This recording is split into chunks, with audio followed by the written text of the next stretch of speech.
अस्सलाम वालेकुम स्टूडेंट्स। अब हम वीक 15 की वीडियो 5 में हैं। यहाँ पे हम स्टेटमेंट वाले क्वेश्चंस को लेकर चल रहे थे और हमने सबसे पहले जो था इसके कॉस्ट फंक्शन और कॉन्स्टेंट्स बिल्डअप किए, फिर हमने इसका डुअल फाइंड आउट किया। डुअल फाइंड आउट करने के बाद अब उस डुअल को मैक्सिमाइजेशन प्रॉब्लम को, जो कि इस वक्त हमारे पास मैट्रिक्स के फॉर्म में शो हो रहा है, हमने उसको टेबुलर फॉर्म में शो कर दिया था। टेबुलर फॉर्म में शो कर दिया था। अब यहां से हमने इसका सोल्यूशन स्टार्ट करना है। अब यहाँ पे आपको पता है कि हमें जरूरत पड़ती है कैलकुलेटर की, तो अब हम अपने कैलकुलेटर की तरफ जाते हैं। सबसे पहले हम देखते हैं कि कैलकुलेटर को भी हम साथ रख लें, तो आए चलते हैं कैलकुलेटर की जानिब।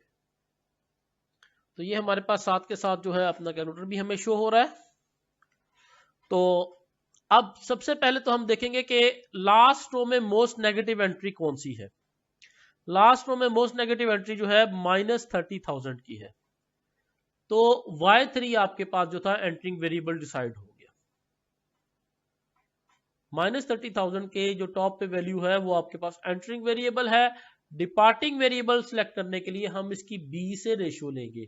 तो जब b से रेशियो लेंगे, आपके पास सबसे पहले रेशियो आएगी 20,000 divide by 200। 20,000 divide by 200, 20,000 divide by 200 बना 100। 2 जीरो से 2 जीरो चले गए और 2 से 2 कट गया आपके पास, तो 100 बच गया। 200 डिवाइड बाय 2 हो गया ना, तो आपके पास ये 100 बच गया। दूसरी रेशियो बनती है 25,000 डिवाइड बाय 500।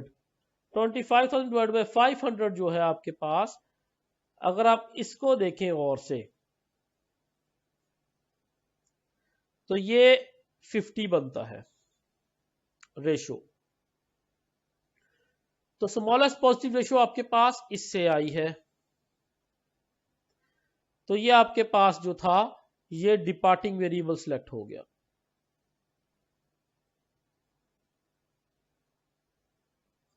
डिपार्टिंग वेरिएबल आपके पास जो था वो 500 मींस S2 जो था वो डिपार्ट हो गया। तो डिपार्टिंग वेरिएबल S2 सिलेक्ट हो गया आपके पास। ठीक हो गया।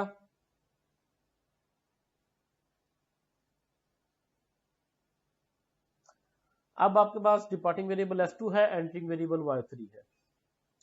अब इसके आगे सबसे पहले क्या करेंगे, इस पूरी की पूरी रो को 500 से डिवाइड कर देंगे।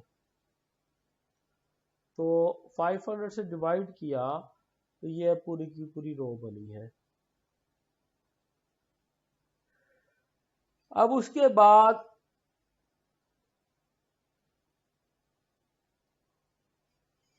ये जो आपके पास 500 डिवाइड किया, उसके बाद अब इसका रो ऑपरेशन डिफाइन करेंगे। रो ऑपरेशन क्या बनेंगे इसके? रो ऑपरेशन इसी कॉलम को देख के बनते हैं। पहला रो ऑपरेशन बनेगा R1 माइनस 200 R2। ये देख लें, R1 minus 200 R1 minus 200 R2। ये थोड़ी सी मिस्टेक है, यहाँ पे R1 माइनस 200 R2 लिखना है। और ये जो रो ऑपरेशन बनेगा यहाँ पे, ये बनेगा R2 डिवाइडेड बाय 500।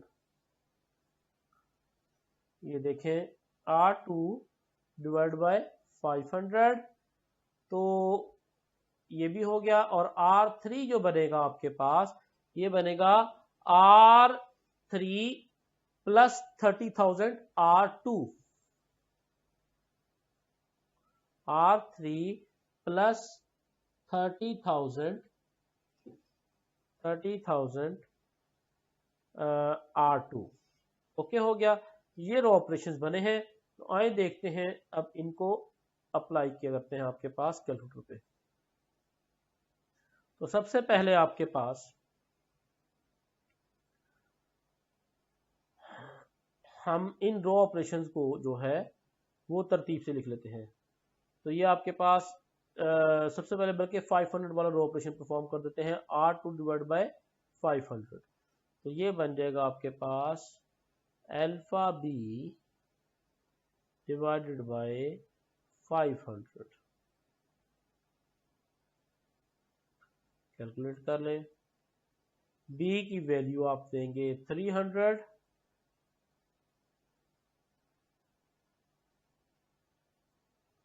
तो ये 3/5 y1 की जगह पे दे देखें यहाँ पे y1 वाले कॉलम में 3/5।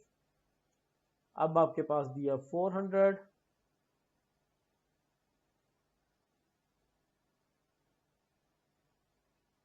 Four by five,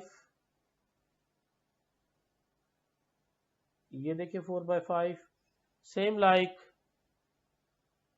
next value 500 देंगे तो वो 1 बन जाएगी कि 500 डिवाइड बाय 500 हो जाएगा। उसके बाद 0 डिवाइड बाय 500 0 ही रहेगा, 1 डिवाइड बाय 500 बनेगा, उसके बाद 25,000 डिवाइड बाय 500 बनेगा 50। तो ये बी की आखिरी वैल्यू बन जाएगी ये 50। ये पूरी की पूरी रो को हमने जो था वो 500 से डिवाइड कर दिया। अब आपके पास हम इन वैल्यूज पे आ जाते हैं। अब हम रो ऑपरेशन डिफाइन कर देते हैं इसके। तो रो ऑपरेशन हमारे जो बने थे बाकी रिमेनिंग R1 माइनस 200 R2, ये देखें R1 था अल्फा ए माइनस 200 अल्फा बी। R1 को ए कहेंगे, R2 को बी कहेंगे, कॉलन ऑपरेटर। नेक्स्ट आपके पास जो फॉर्मूला है R3 प्लस 30,000 R2 अल्फा सी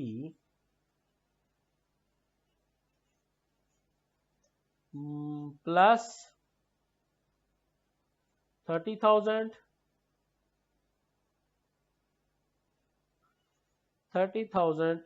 R2 अल्फा बी।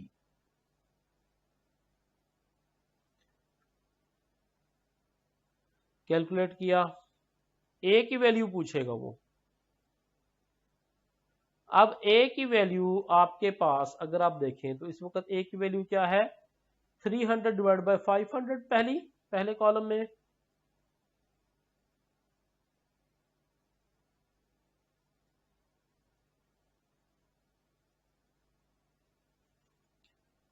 बी की वैल्यू बल्कि हमने ए की वैल्यू ही गलत दे दी, इन वैल्यूज को इग्नोर करें। ए की वैल्यू है आपके पास 400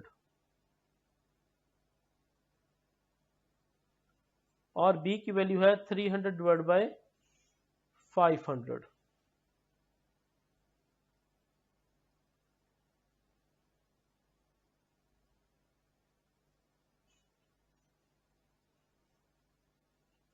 तो जनाब इजिकल टू प्रेस किया, उसने सी की वैल्यू पूछी, सी की वैल्यू बनी माइनस 25,000।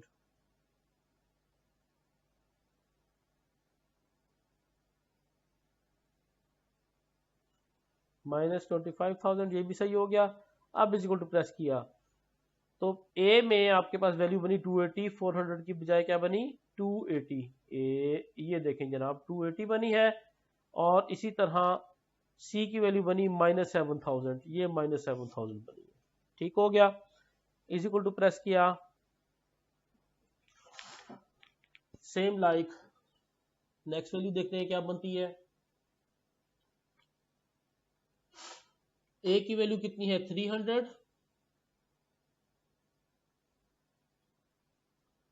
बी की value 400 divide by 500, 400 divide by 500, 4/5।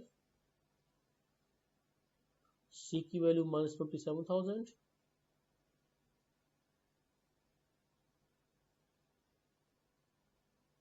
Which is equivalent to 140। A की वैल्यू है, ए की वैल्यू 140, सी की वैल्यू माइनस 3,000, सी की वैल्यू माइनस 3,000। और इसी तरह ही नेक्स्ट वैल्यू, ऑपरेशन सही है इस वजह से नेक्स्ट वैल्यू आपके पास देखेंगे, क्योंकि ये पीवट कॉलम है तो पीवट पोजीशन पे 1 और उससे ऊपर और उससे नीचे क्या हो जाएगा 0। तो ए की वैल्यू 200, बी की वैल्यू 1, 500 डिवाइड बाय 500, सी की वैल्यू -30,000।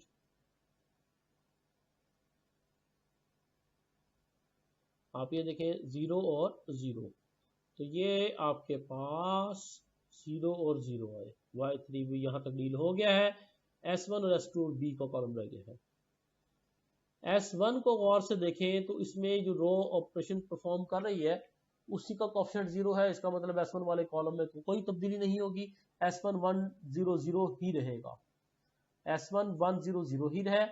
अब आपके पास S2 की बारी आती है। जब हम देखते हैं S2 को, तो उस सूरत में जो हमारी वैल्यूज बनती हैं तो वो बनती हैं आपके पास S2 में A की वैल्यू अब आपके पास क्या बनती है 0,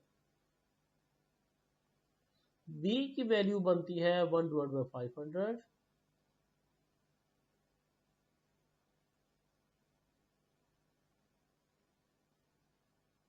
और C की वैल्यू बनती है 0।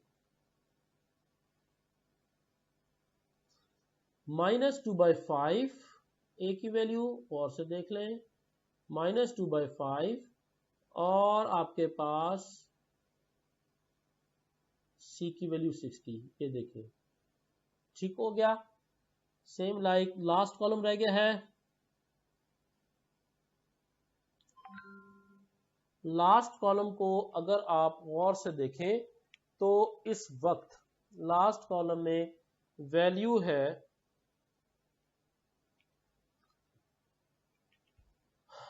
20,000 A की वैल्यू,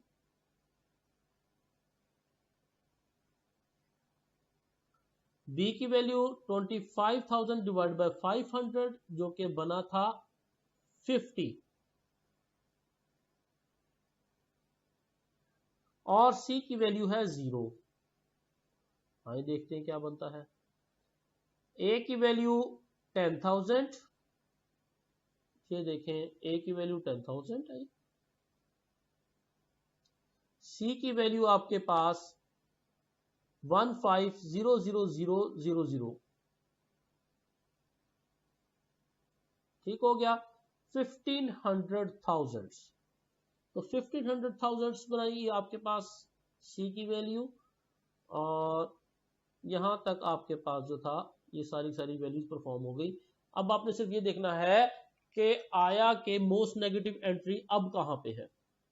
मोस्ट नेगेटिव एंट्री अब 7,000 पे है, तो 7,000 पे आप मोस्ट नेगेटिव एंट्री को लेकर चले,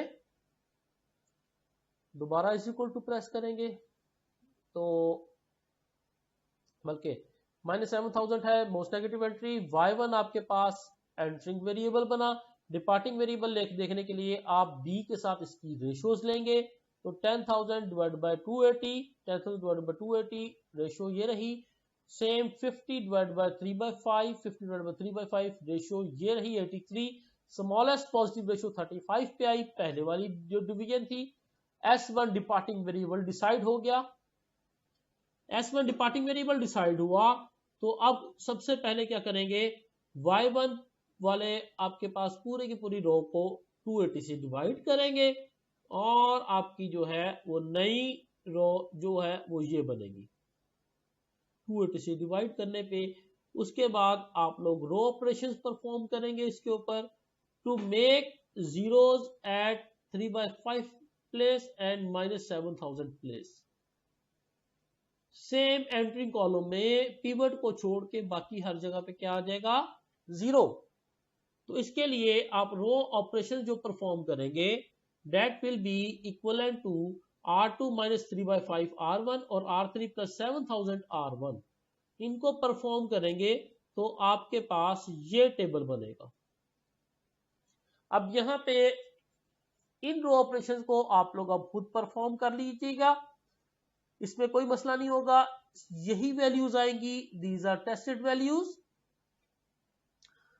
अब यहां पे मसला ये है कि हाँ जी ओरिजिनल वैल्यू अगर हम देखें तो y1 और y3 की वैल्यू ये आई, और कॉस्ट फंक्शन ये बना 175 0000 means 1750,000 1750,000 है आपके पास।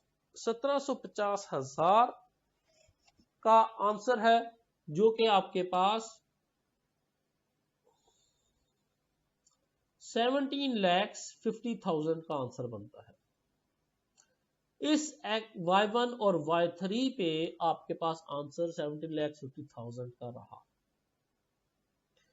अब ये तो y1 और y3 की वैल्यूज हैं। y1 y3 क्या था? y1 y3 को अगर आप देखें तो ये तो बने थे आपके पास डुअल प्रॉब्लम के। तो ओरिजिनल जो है, मुझे तो चाहिए थी वैल्यूज x1 और x2 की, और यहां पे है y1 y2 y3। अब x1 x2 की वैल्यू है वो देखी जाएगी, मैंने आपको बताया था, स्लैक वेरिएबल्स के नीचे। स्लैक वेरिएबल्स के नीचे आपके पास x1 और x2 की वैल्यू मिलेगी। डुअल प्रॉब्लम्स को एक तरीके से और जो आप देखते हैं वो ये कि एक प्रॉब्लम के नंबर ऑफ स्लैक वेरिएबल्स दूसरे प्रॉब्लम के ओरिजिनल वेरिएबल्स के बराबर होते हैं। अब इसके स्लैक वेरिएबल्स 2 थे, इसके आपके पास ओरिजिनल वेरिएबल के, आपके पास ओरिजिनल प्रॉब्लम के टोटल अपने वेरिएबल्स 2 थे, x1 और x2। ठीक हो गया। यहां पे स्लैक वेरिएबल्स अगर हम लगाते हैं तो कितने होते हैं? 3। अब इसके ओरिजिनल वेरिएबल्स देखिए 3 है, y1 y2 y3 डुअल के। तो एक के स्लैक वेरिएबल्स दूसरे के ओरिजिनल वेरिएबल्स के बराबर होते हैं। तो स्लैक वेरिएबल्स एक दूसरे के ओरिजिनल वेरिएबल्स की निशानदही कर रहे होते हैं। अब यहां पे अब आपके पास ये देखें तो स्लैक वेरिएबल्स के अगेंस्ट जो वैल्यूज के कॉलम में मिल रही है, x1 25, x2 50। इसका मतलब ये हुआ कि x1 number of days refinery 1 operate करें और x2 number of days refinery 2 operate करें, तो ये आपके पास high grade oil, medium grade oil और लो ग्रेड ऑयल की जो रिक्वायरमेंट्स हैं वो पूरी कर देंगी। और इसमें आपके पास मीडियम ग्रेड ऑयल को देखें तो ये 27,000 और 500 बैरल जो है वो प्रोड्यूस हुआ है, जबकि जरूरत जो थी आपके पास 27,000 बैरल्स की थी मीडियम ग्रेड ऑयल। तो मीडियम ग्रेड ऑयल में उसने 500 बैरल्स का सरप्लस भी किया है, 500 बैरल्स एक्स्ट्रा प्रोड्यूस भी किए हैं और सारे ऑर्डर्स भी पूरे किए हैं। तो ये बनते हैं 25 डेज रिफाइनरी 1 ऑपरेट हो, और क्योंकि x1 जो था आपके पास वो रिफाइनरी 1 के ऑपरेशन डेज थे और x2 जो था वो रिफाइनरी 2 के ऑपरेटिव डेज थे। तो आपके पास x1 आपके पास जो है वो 25 डेज और x2 मींस रिफाइनरी 2 जो है वो 50 डेज, x और रिफाइनरी 1 25 डेज ऑपरेट हो। तो ये तमाम के तमाम जो है वो ऑर्डर्स मीट हो जाते हैं और उन पे जो टोटल कॉस्ट बनती है, ऑपरेटिंग कॉस्ट, वो बनती है आपके पास 17,50,000 की। उम्मीद करता हूं आपको प्रॉब्लम्स यहां तक समझ आ गए होंगे। फिर भी किसी भी परेशानी की सूरत में आप लोग मुझे मेरे व्हाट्सएप नंबर पे कांटेक्ट कर सकते हैं। आपको असाइनमेंट के तौर पे ये 2 क्वेश्चन दिए गए हैं। इधर भी आपके पास जो है क्वेश्चन 1 में अगर देखें तो 3 प्रोडक्शन प्लांट्स हैं जो कि डिफरेंट मॉडल्स बनाती हैं किसी पर्टिकुलर प्रोडक्ट की। ठीक है। डेली कैपेसिटीज उनकी आपके पास 3 मॉडल्स की जो है, प्लांट 1, प्लांट 2, प्लांट 3 जो है उनकी थाउजेंड्स यूनिट्स में ये दी गई है। टोटल डिमांड मॉडल 1 की इतने यूनिट्स की है, मॉडल 2 की इतने यूनिट्स की है और मॉडल 3 की इतने यूनिट्स की है। डेली ऑपरेटिंग कॉस्ट प्लांट्स की वो ये दी गई है, प्लांट 1 की और प्लांट 2 की और प्लांट 3 की। अब वो पूछ रहा है कि कितने कितने दिन आपके पास प्लांट 1, प्लांट 2 और प्लांट 3 ऑपरेट किए जाए कि आपके पास जो डिमांड है वो भी पूरी हो जाए और कॉस्ट भी मिनिमम पड़े। इसी तरह आपके पास जो है क्वेश्चन नंबर 2 में एक स्टील कंपनी है जिसकी 2 मिल्स हैं जो डिफरेंट किस्म की स्टील प्रोड्यूस करती हैं। मिल 1 की डिफरेंट ऑपरेटिंग कॉस्ट है, मिल 2 की डिफरेंट ऑपरेटिंग कॉस्ट है। मिल 1 आपके पास जो टन्स में जो 400 tons of high grade steel और 500 tons of medium grade steel और 450 tons of low grade steel her day produce करती है। और इसी तरह मिल 2 जो है वो भी हाई ग्रेड, लो ग्रेड और मीडियम ग्रेड स्टील डिफरेंट जो है वो कैपेसिटी में प्रोड्यूस करती है। अब आपके पास कंपनी के पास ऑर्डर्स जो हैं वो भी हाई ग्रेड, मीडियम ग्रेड और लो ग्रेड के डिफरेंट आपके पास क्वांटिटी में ऑर्डर्स हैं। अब वो आपसे पूछ रहा है कि हर मिल को कितने दिन ऑपरेट किया जाए कि हम ये मिनिमम ऑर्डर्स भी पूरे कर लें और हमारी कॉस्ट भी मिनिमम रहे। उम्मीद करता हूं कि आप लोगों को यहां तक सारी की सारी चीजें समझ आ गई होंगी। असाइनमेंट भी आपको कोई चीज समझ ना आए तो हम मुझसे पूछ लीजिएगा। अपना ख्याल रखिएगा। अल्लाह आपका हामी और नासिर हो। अल्लाह हाफिज।